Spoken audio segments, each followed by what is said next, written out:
अस्सलामुअलैकुम। TNN TV के news bulletin में आपको कहेंगे खुशामदीद। मैं हूं वकार हुसैन। सबसे पहले नज़र डालते हैं न्यूज़ हेडलाइंस पर। कोरोना वायरस से हलाकतों का सिलसिला जारी है। गुज़िश्ता 24 घंटों के दौरान मज़ीद 23 अफराद जाँ बहक हो गए, जबकि एक ही दिन में वायरस से 1629 नए मरीजों का इजाफा हुआ। हिज़्ब इख्तिलाफ की खाम ख्याली है कि वो प्रोपेगेंडा करके हक़ाइक़ छुपा लेंगे। वज़ीर आज़म इमरान खान कहते हैं फ़ॉरेन फंडिंग केस में हमें फंसाने वाले अब खुद फंस चुके हैं। सैनेट इंतखाबात केस में सिंध सरकार ने सदारती रेफरेंस को सियासी मसलहत करार देकर मुखालफत कर दी। हुकूमत सिंध ने मौक़िफ़ अपनाया है कि इलेक्शन एक्ट 2017 में सिर्फ सैनेट इंतखाबात का तरीक़ेकार वाज़े किया गया है। मरियम नवाज़ ने नवाज शरीफ का पैगाम सुना दिया। कहती हैं हिज़्ब इख्तिलाफ PDM के प्लेटफॉर्म से मुनासिब वक्त पर पार्लियामेंट से इस्तीफ़ों का ऑप्शन इस्तेमाल करेगी। विफाकी हुकूमत और इत्तेहादी जमात आमने सामने आ गई। कराची के ज़िमनी इलेक्शन में MQM PTI के मद्दे मुकाबिल खड़ी हो गई।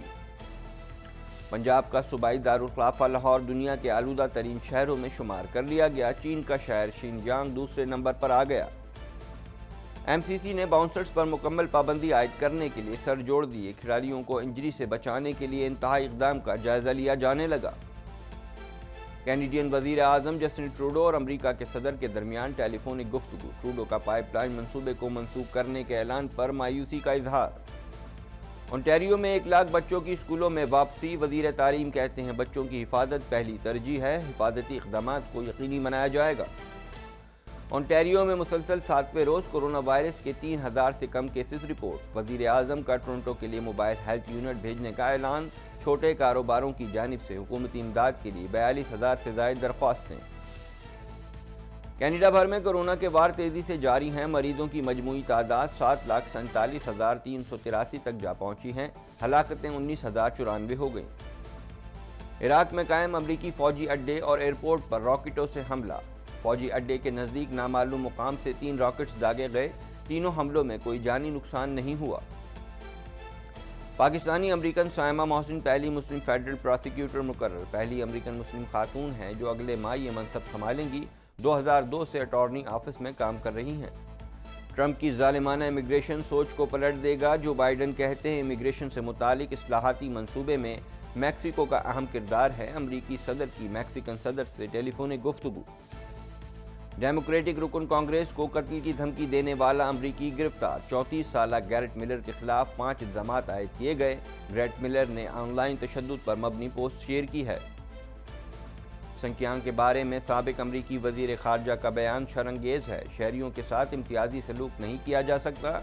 चीनी हुकाम का कहना है कि मजहबी अक़ीदे की आज़ादी का भरपूर एहतराम और हिफाजत की जाती है। आलमी वबा कोरोना वायरस के सबब दुनिया में 9,97,71,000 से ज़ायद अफराद मुतासिर। 21,38,965 अमवात हो चुकी हैं। 7,17,45,000 से ज़ायद मरीज सेहतियाब भी हुए हैं।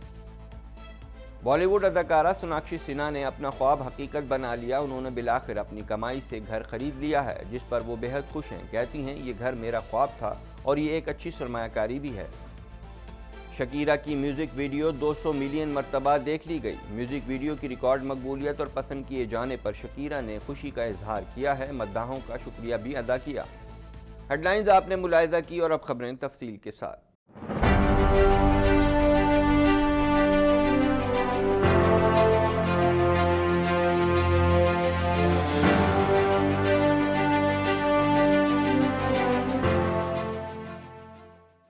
मोहल्ली कोरोना वायरस से 23 अफराद जाँ बहक हो गए, जिसके बाद अमवात की तादाद 11,318 हो गई। पाकिस्तान में कोरोना के तस्दीक शुदा केसेस की तादाद 5,34,041 हो गई है। इस हवाले से मज़ीद जानते हैं।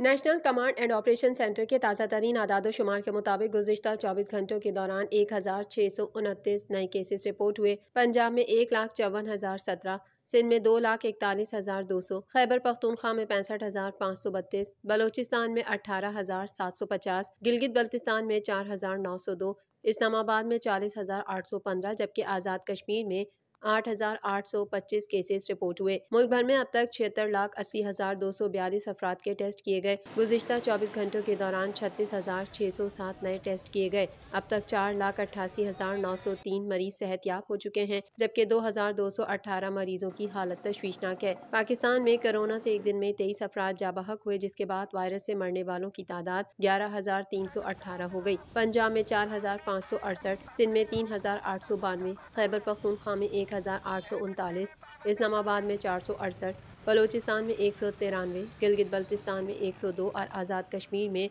256 मरीज जान से हाथ धो बैठे। वज़ीर आज़म इमरान खान ने कहा है कि कौमी ख़जाने को नुकसान पहुँचाने वाले हर किरदार को सामने लाएंगे। ब्रॉडशीट के मामले पर शफाफ और मुनसिफाना तहकीकात कराने के मुतमन्नी हैं। इस हवाले से मज़ीद जानते हैं। वज़ीर आज़म इमरान खान ने हुकूमती तर्जुमानों को कब्ज़ा माफिया के खिलाफ ऑपरेशन की तफसीलात से आगाही देने की हिदायत करते हुए कहा है कि कब्ज़ा माफिया के खिलाफ ऑपरेशन का दायरा कार को मज़ीद वसी किया जाए। हैरत है, सरकारी ज़मीनें वागुजार कराने को भी सियासी इंतकाम करार दिया जा रहा है, जबकि हकीकत ये रही है कि सरकारी ज़मीनों पर कब्ज़ा करने वालों को नून लीग की सरपरस्ती हासिल रही है, क्योंकि सियासी सरपरस्ती के बगैर कोई भी सरकारी जमीन पर कब्जा नहीं कर सकता। वजीर आजम का ये भी कहना था कि फॉरेन फंडिंग केस में हमें फंसाने वाले अब खुद फंस चुके हैं। इलेक्शन कमीशन में हमारा मौक़िफ़ दुरुस्त साबित हुआ। ब्रॉडशीट के मामले पर शफाफ और मुनसिफाना तहकीकात कराना चाहते हैं। कौमी खजाने को नुकसान पहुँचाने वाले हर किरदार को सामने लाएंगे। अपोजिशन की खामे ख्याली है कि वो प्रोपेगेंडा करके हक़ाइक़ छुपा लेंगे। कबल अज़ी वज़ीर आज़म इमरान खान की ज़ेरे सदारत हुकूमती रहनुमाओं का इजलास हुआ, जिसमें सियासी सूरत हाल पर मशावरत की गई और हुकूमती रहनुमाओं को ब्रॉडशीट, फॉरेन फंडिंग केस और कब्जा माफिया के खिलाफ क्रैकडाउन पर ब्रीफिंग दी गई। सिंध की सूबाई हुकूमत ने सैनेट इंतखाबात केस में सदारती रेफरेंस की मुखालफत कर दी है। सैनेट इलेक्शन केस में सिंध हुकूमत ने अदालत उज़्मा में अपना जवाब जमा करा दिया। मज़ीद जानते हैं इस रिपोर्ट में। सिंध की सूबाई हुकूमत की जानिब से सैनेट इंतखाबात केस में सदारती रेफरेंस की मुखालफत कर दी गई। तफसीलात के मुताबिक सैनेट इंतखाबात केस में सिंध सरकार ने सुप्रीम कोर्ट में अपना जवाब जमा करा दिया है, जिसमें सदारती रेफरेंस की मुखालफत की गई है। हुकूमत सिंध की तरफ से मौक़िफ़ इख्तियार किया गया है कि सदारती रेफरेंस सियासी मसलहत पर दायर किया गया। सदर मुमलिकत आरिफ अलवी की जानिब से भेजे गए रेफरेंस में कोई कानूनी सवाल नहीं उठाया गया, लिहाजा सुप्रीम कोर्ट सदारती रेफरेंस पर अपने राय देने से इनकार करे। सिंध हुकूमत के जवाब में कहा गया है कि सैनेट का इलेक्शन आइन के तहत होता है। इलेक्शन एक्ट 2017 में सिर्फ सैनेट इंतखाबात का तरीक़ाकार वाज़ेह किया गया है। सैनेट इंतखाबात पर आइनी आर्टिकल 226 का इत्तलाक होता है। पाकिस्तान मुस्लिम लीग नून की नायब सदर मरियम नवाज ने साबिक वज़ीर आज़म नवाज शरीफ का अहम पैगाम पहुँचाते हुए कहा है कि अपोजिशन के पास तमाम ऑप्शंस मौजूद हैं और PDM के प्लेटफॉर्म से मुनासिब वक्त पर पार्लियामेंट से इस्तीफ़ों का ऑप्शन इस्तेमाल किया जाएगा। इस हवाले से मज़ीद जानते हैं।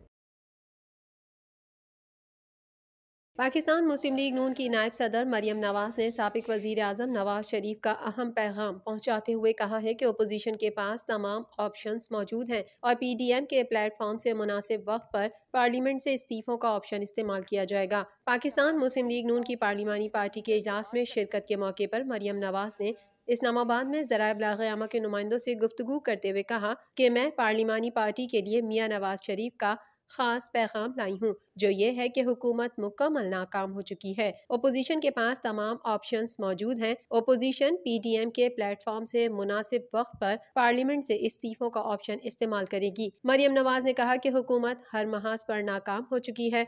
आज मुल्क में आवाम का बुरा हाल है। बिजली और पेट्रोल की कीमतें कहाँ पहुँच चुकी हैं। जो हाल आज मुल्क का है वो आपके सामने है। मीडिया को भी प्रेशर में रखा गया है। मरियम नवाज ने दावा किया कि हुकूमत मुज़ाकरात के लिए राब्ते कर रही है, बल्कि ओपोजिशन की मिन्नतें कर रही है, लेकिन ओपोजिशन ने फैसला किया है कि उनके साथ कोई बात नहीं करनी और NRO नहीं देंगे।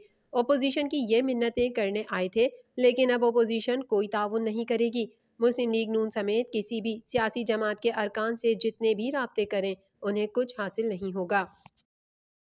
कराची में मलीर की नशिस्त पर ज़िमनी इंतखाब होने वाले हैं और इस हल्के में हुकूमती इत्तेहादी जमात MQM और तहरीक इंसाफ एक दूसरे के आमने सामने हो गए हैं।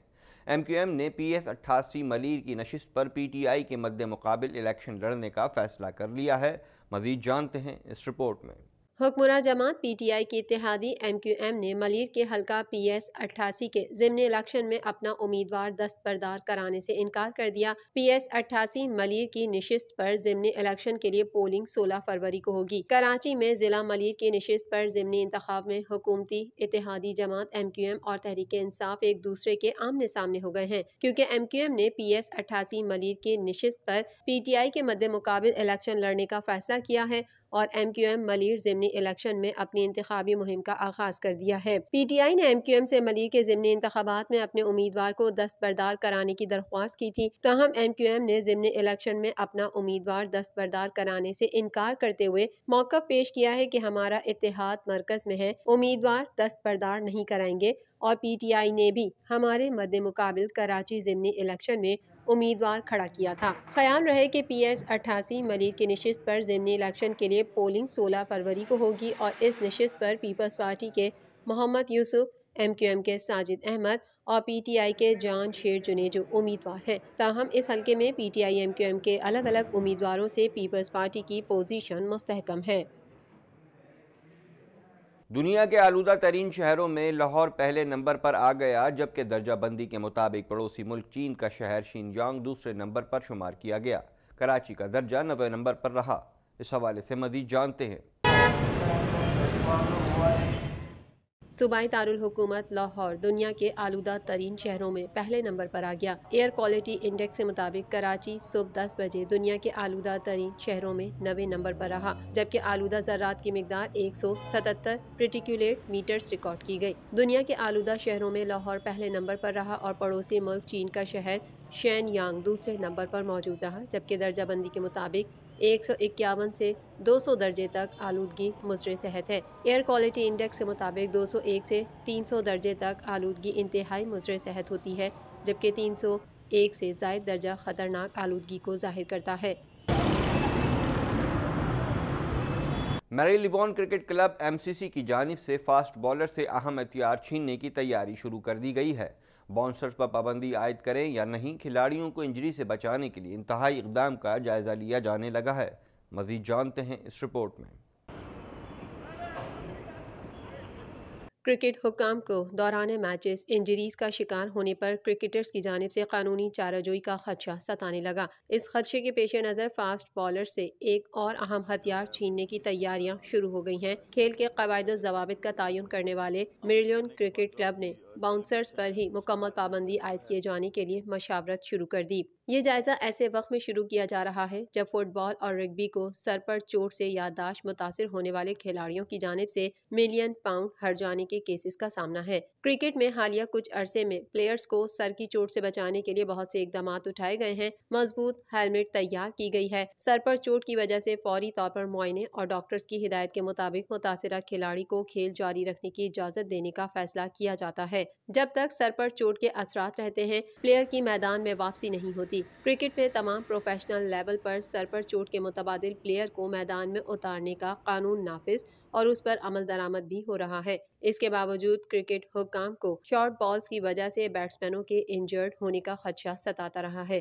इसी वजह से बाउंसर्स पर मुकम्मल तौर पर पाबंदी के हवाले से मशावरत शुरू हो चुकी है। अगरचे ये बातचीत अभी इब्तिदाई मरहले में है, मगर इस मामले को संजीदगी से लिया जा रहा है।